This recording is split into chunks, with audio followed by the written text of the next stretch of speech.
בעזרת השם, מועדים לשמחה, חגים מוזמנים לששון, חול המועד, premier jour de חול המועד, Pessah. Alors, Bezrat, on va parler de deux choses.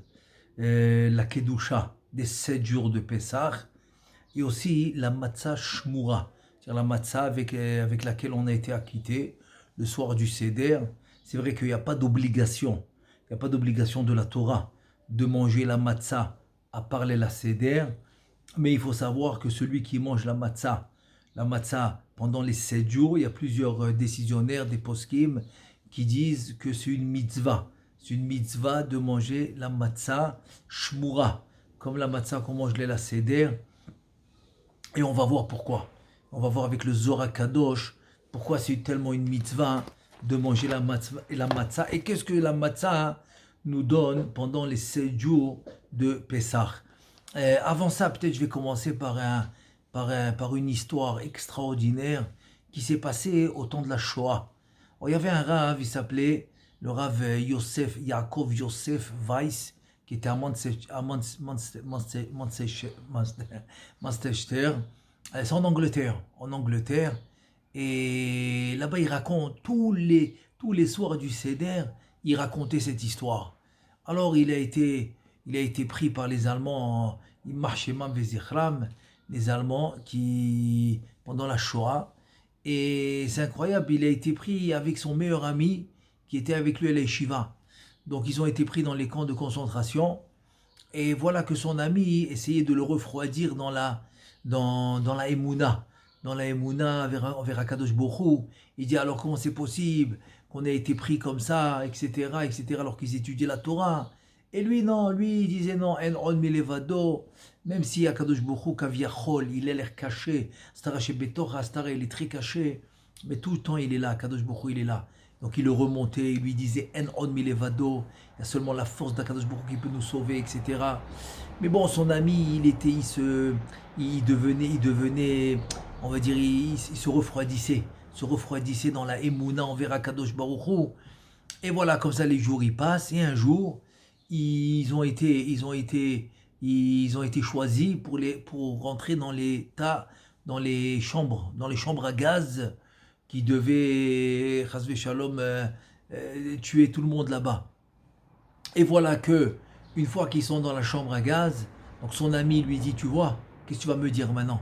Tu vas me dire qu'Akadosh Baruch Hu, il est là, il va nous sauver. Voilà, bientôt ils vont ouvrir les tuyaux de gaz, et voilà, et tout le monde va partir. Et lui, il disait encore non, Enod Melevado, il lui a ramené la Gemara dans Brachot, que même s'il y a une épée bien aiguisée sur le cou de l'homme, alors il ne doit pas l'itiaesh, il doit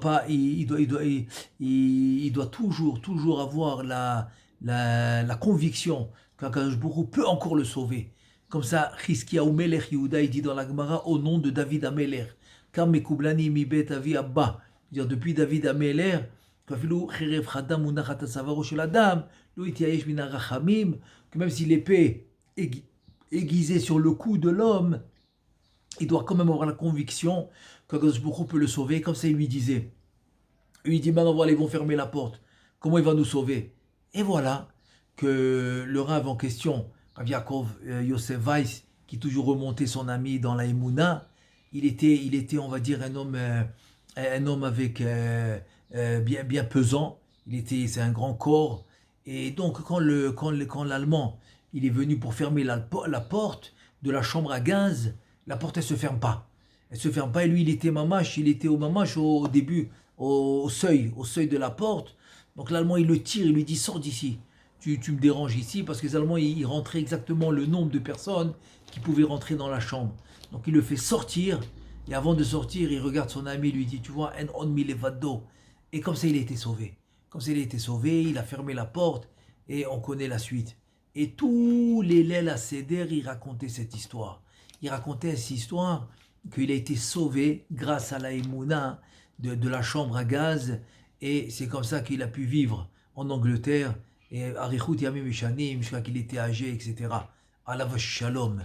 Et il a dit une chose, il a dit d'où j'ai pris toute la Emouna, je l'ai pris de Pessah. Depuis la Seder, quand mon père il racontait les miracles que Akadosh Baruch Hu, il a fait pour sauver le Ham Israël. C'est comme ça que j'ai puisé ma Emouna toute ma vie, grâce à l'El Seder. Et là maintenant, on va voir le Zohar Kadosh. Le Zohar Kadosh, il dit que la matzah shmura, c'est la nourriture mirla de azvata, c'est la nourriture de la refoua, de la guérison. Et aussi, le Zohar Kadosh, il ramène aussi que c'est mirla de memnuta, c'est la nourriture de la emuna. Alors quoi, décide-toi, est-ce que c'est la nourriture de la guérison, de la refoua, ou la nourriture de la emuna? En fait, les mefarshim, les commentateurs, ils expliquent, non, c'est pas une contradiction. En fait, c'est les deux. Parce qu'à travers la matzah, tu arrives à renforcer la emuna. C'est-à-dire quelqu'un maintenant qui est, on va dire, qui est refroidi de la emuna, c'est aussi, il peut s'appeler malade. Comme il dit Orchot Tzadikim. Orchot Tzadikim, il dit que quelqu'un qui a des mauvaises midot ou qui n'a pas des bonnes midot, qui n'a pas de emuna, etc., il s'appelle aussi Choli HaNefesh. Kaviachol, c'est le nefesh qui est malade. Donc la matzah vient renforcer ça. Elle vient renforcer le nefesh parce que c'est la seule mitzvah que tu rentres à l'intérieur de ton corps. Tous les autres mitzvahs sont à l'extérieur. Le talit, les tfilin, le lulav, même la souka que tu rentres complètement dans la mitzvah, mais ça reste quand même extérieur au corps. Alors que là, tu la manges, la matzah, tu la fais rentrer à l'intérieur du corps. Donc c'est une mitzvah qui rentre dans le nefesh kaviachol, dans l'intérieur. Et c'est comme ça que l'homme il se renforce en emuna, en bitachon, qui se renforce dans la Torah et les mitzvot grâce à la matzvah. Comme ça il disait le Rav Yaakov Weiss, qu'on a raconté l'histoire qui a été sauvé de la chambre à gaz. Et là maintenant, avant de commencer le Zohar Kadosh, c'est quoi la condition que l'homme il soit renforcé de emuna? Avant ça, je veux juste ramener une parole de Rabbi Yitzhak HaKohen, Alav Shalom, qui était l'élève du Maggid Mizrich, qui était lui-même l'élève du Baal Shem Tov HaKadosh. Il dit, on sait que les 7 jours de Pessah, c'est contre les 7 jours de la création. 7 jours de Pessah, c'est les 7 jours on appelle ça Yemé Bereshit, c'est les 7 jours de la création. Et donc on est venu pendant ces 7 jours de Pessah réparer la faute de Adam Arishon, Et le Zohar Kadosh, il dit que la faute de Adam Arishon, c'est fait avec le blé. Parce qu'on sait qu'il y a plusieurs opinions dans le Midrash. Il y a par exemple les raisins, il y a les figues, il y en a qui disent l'étrog, etc. Et une opinion, comme il dit le Zohar, c'est le blé, Chita. Et on sait que le Satan, c'est le Nachash. Donc le Satan, c'est lui-même le Nachash, c'est le serpent, c'est le Samermem. Et Chachamim, dans la Gemara de Yoma, dans la page 20, ils disent que le Satan, c'est la Gematria 364. Alors que les jours de l'année, c'est 365. Il dit parce que le Satan, il va opérer pendant les 364 jours de l'année, à part un jour, lequel Yom Kippourim. Donc Yom Kippourim, il n'y aura pas d'emprise du Satan parce que c'est un jour Kadosh. Donc comme ça dit la Gemara, le Zohar Kadosh, il dit non. Il dit en fait que le Nachash, qui est le Samer même, qui opère pour toute l'année, le mot Nachash, Nun, Chet, Shin, c'est Gematria, Shin, Nun, Chet, 358. 358, ça veut dire que pour arriver à 365, il manque 7 jours. Il dit le Zohar Kadosh, pendant les 7 jours de Pessah, il n'y a pas d'emprise. Il n'y a pas d'emprise du Samer même, il n'y a pas d'emprise du Nachash, il n'y a pas d'emprise de Chitzonim. Donc le Yetzer Hara Kaviachol, il peut être annulé pendant les 7 jours de Pessah, comme à Kippour. C'est pour ça que la Gematria Nachash est 358. Avec les 7 jours de Pessah, donc on peut annuler le Samer même, c'est-à-dire le Yetzer Hara, le Nachash. Il te dit c'est pour ça qu'on n'a pas le droit de manger le chametz et le seor, c'est le levain, parce que aussi le chametz et seor, c'est gematria etz da'at, et on vient réparer le etz da'at tovara, on vient le réparer. Donc on n'a pas le droit de manger de chametz et seor, c'est la gematria de etz da'at. Tout ça pour réparer la faute de Adam Arishon. Donc c'est-à-dire pour avoir cette gdoucha de la matzah, comme on a dit tout à l'heure, que même s'il n'y a pas d'obligation de manger la matzah, mais tout le monde est d'accord que si tu manges la matzah shmura, tu as une mitzvah et tu as une gdusha. Maintenant, pour avoir cette gdusha, évidemment, il ne faut pas manger de chametz et il faut manger la matzah shmura. Matzah shmura, ça veut dire c'est qu'elle a été surveillée depuis la récolte des champs, elle a été surveillée. C'est la matzah par exemple qu'on va manger l'el seder, le soir du seder. Et ça peut être une matzah aussi faite à la machine qui s'appelle matzah chaboura. C'est une matzah aussi qui a été surveillée depuis le blé. Le blé a été surveillé depuis la récolte du blé, etc. Et là maintenant, je vais commencer d'abord par le Zohar Kadosh avec Rabbi El-Azar et son père Rabbi Shimon Bar Yochai qui vont parler maintenant de la gravité, de manger le chametz. Et là, Rabbi El-Azar, il dit comme ça. Il dit, Amar Rabbi El-Azar, le pasouk, le pasouk, il dit comme ça, Kol mahmetzet lotochelu. Donc tout ce qui est levain, ce qui est chametz, on n'a pas le droit de manger lotochelu. C'est un ordre, on n'a pas le droit de le manger. Mais par contre, dans le pasouk qui parle de chametz, c'est écrit lo yachel, qu'il ne soit pas mangé. Donc ça veut dire que ce n'est pas un ordre. Et là, il pose la question, Rabbi El-Azar, il pose la question, et là, davar dechar veda nugba, c'est-à-dire que une fois c'est écrit au féminin, une fois c'est écrit au masculin. Donc il vient Rabbi El-Azar, il dit, comme la klipa, les forces du mal féminines, ils sont beaucoup plus fortes que les forces du mal masculines. Donc c'est pour ça que dans Mahmetzet qui est féminin, on dit l'otochelut santsivu, c'est un ordre, ne pas manger, c'est-à-dire pour ne pas se connecter avec Chas Shalom, avec les forces du mal.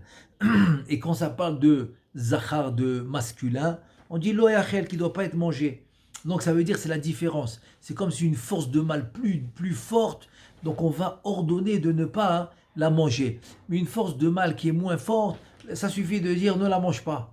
Donc ça veut dire que ces deux forces de mal, quand tu manges ni de levain, ni de chametz, tu es protégé, tu es épargné de ces forces du mal.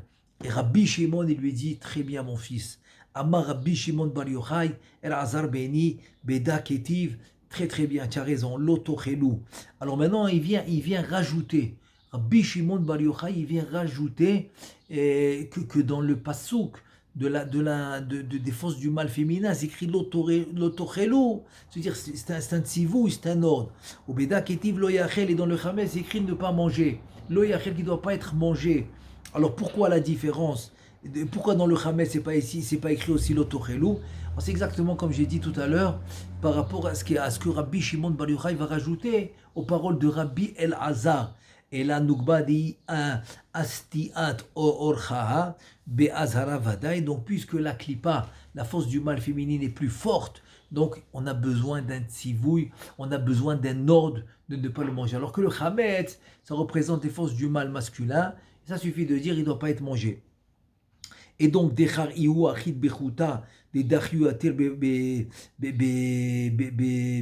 bebakasha, c'est-à-dire c'est moins fort que celle de masculine, et sur ça c'est écrit lo yachel otochelu. Donc ça veut dire que Béhémet, que l'homme, pour avoir maintenant ce qu'on vient de dire, les 7 jours de Pessah, ne pas avoir d'emprise, ni de force de mal masculine, ni force de mal féminine, ni l'un ni l'autre, c'est Mahmetzet et Chametz, alors il doit s'abstenir et de ne pas manger de chametz et de levain pendant les 7 jours de Pessah. C'est pour ça que le Harizal il dit que celui qui va faire attention, même à un petit peu de chametz, ne pas le manger pendant les 7 jours de Pessah, eh ben, il va être protégé toute l'année, il va être sauvé toute l'année, il va être épargné de fauter toute l'année.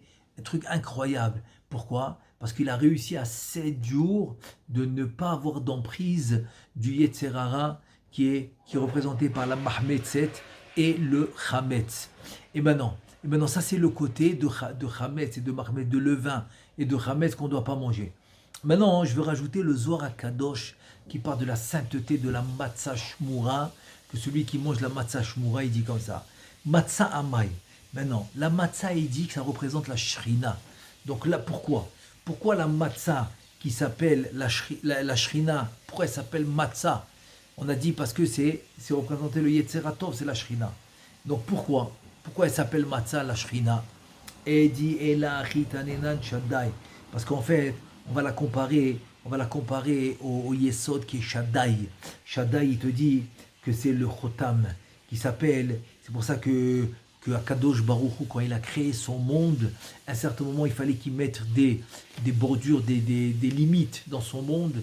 Il a employé ce nom qui s'appelle Shaddai, comme dit la Gemara, Be'amar le Olamo Dai. C'est ce qui ramène maintenant le Zohar Akadosh, Begin de Amar le Olamo Dai, de Yomar le Tsarotenu Dai. Il a dit à son monde, ça suffit. Il va dire à nos souffrances, il va dire Dai, il va dire ça suffit. Et il te dit la même chose avec la matzah. La même chose avec la matzah, Ufachi matzah. Il te dit pourquoi elle s'appelle la malchut, qui est la shrina, s'appelle matzah. Il te dit la même chose. C'est quoi? Begin deka meshaded, de mavrachat l'école citrin bishin, de avid ketata behu. Il te dit de la même manière que le shaddai qui est mis dans la porte de la maison. Il va repousser les chitzonim, il va repousser les forces du mal qui ne rentrent pas à la maison. C'est pour ça qu'on met dans la mezouza, qu'on va tourner, qu'on va rouler la mezouza, on va mettre le nom Shaddai, qu'on va voir en rentrant et en sortant de la maison, on va voir le nom Shaddai qui repousse les forces du mal. Te dit la matzah, c'est la même chose. Quand tu manges la matzah, comme on a dit tout à l'heure, c'est la seule mitzvah que tu rentres à l'intérieur de ton corps. Quand tu vas manger la matzah, eh ben, ça va être comme la mezouza. Comme c'est dit le Zohar Kadosh, qui gavna des shaddai des mezouza, des mavriach les shedi mazikim des tara. Donc en mangeant la matzah, c'est comme maintenant c'est comme kaviachol. Kaviachol, tu as mangé, c'est comme tu as une mezouza à l'intérieur de toi qui va repousser les forces du mal. Donc la matzah, c'est le même effet. La matzah, elle va faire le même effet quand tu vas manger la matzah shmura. Le même effet que la mezouza. Va repousser les forces du mal. Ufarihi mavrachadlon mikol mishkene kedusha. Donc il n'y aura plus de place. C'est-à-dire qu'il n'y aura plus de place pour la sitra hara de rentrer ou d'attaquer cet homme-là qui a mangé cette matzah parce qu'il a été protégé grâce à la matzah qui est la protection, qui est la shrina. Et c'est comme c'est représenté par le nom Shaddai qu'il y a dans la mezouza. Il te dit Ve'avid meriva ou tata behu, c'est-à-dire qu'est-ce qui va se passer maintenant? Il va que la matzah, qui est la shrina, c'est elle qui va faire la dispute contre les forces du mal, contre les chitzonim, contre le samer même, contre le nachash. C'est la matzah qui va le faire, parce que c'est la malchut qui va se battre contre eux. Donc comme ça, il ne va pas atteindre cet homme-là qui a mangé la matzah shmura, qui est madé atamar. Et là, il apprend ça du pasouk. Il dit masa ou meriva. Donc, Kaviachol Massa, ça représente la matzah. Ou Meriva, Kaviachol, c'est la Shrina qui va faire Meriva, qui va faire la dispute. Et donc, tu vas être épargné. Mais là, le Zohar, il dit attends. C'est pas écrit matzah, c'est écrit Massa avec sa mère. La matzah, tu l'écris avec un tzaddik. Et là, c'est écrit avec un sa mère. Vea Massa besamer et où? Comment c'est possible? Alors, il dit non, parce que le Targum de Massa, c'est Matsuta, c'est la Meriva. Se dire en deux mots, ça veut dire que la Shrina, ça représente Kaviachol, la dispute qui va faire contre les forces du mal. Donc c'est incroyable, il te dit. Donc comme on a ramené le Talmud du Magid Mizrich, que les 7 jours de Pessah, alors il n'y a pas d'emprise de Yetzer Hara, mais il y a 2 conditions à ça. Que l'homme il n'a pas d'emprise de Yetzer Hara, comme il peut être complètement dans la Gdusha. Donc il faut être complètement dans la Gdusha pendant les 7 jours de Pessah. Et donc maintenant, on sait qu'il y a 2 conditions là-dedans. C'est quoi? Kol machmetzet lo tochelu et lo yachel chametz. Donc respecter machmetzet, le vin chametz, de ne pas les manger. Et deuxièmement, de manger la matzah shmura. Alors comme j'ai dit, c'est vrai que la mitzvah, c'est la seder, c'est vrai. Mais même s'il mange pendant les 7 jours de Pessah la matzah shmura, alors il aura la gdusha. Comme on a dit, c'est comme une mezouza, le shaddai, qui va repousser les forces du mal. Donc à travers la matzah, Bezrat Hashem, il va être protégé des forces du mal. Et comme ça, il pourrait être Bezrat Hashem dans la gdusha. Et Bezrat Hashem, qu'Hashem puisse nous protéger. Amen ve Amen.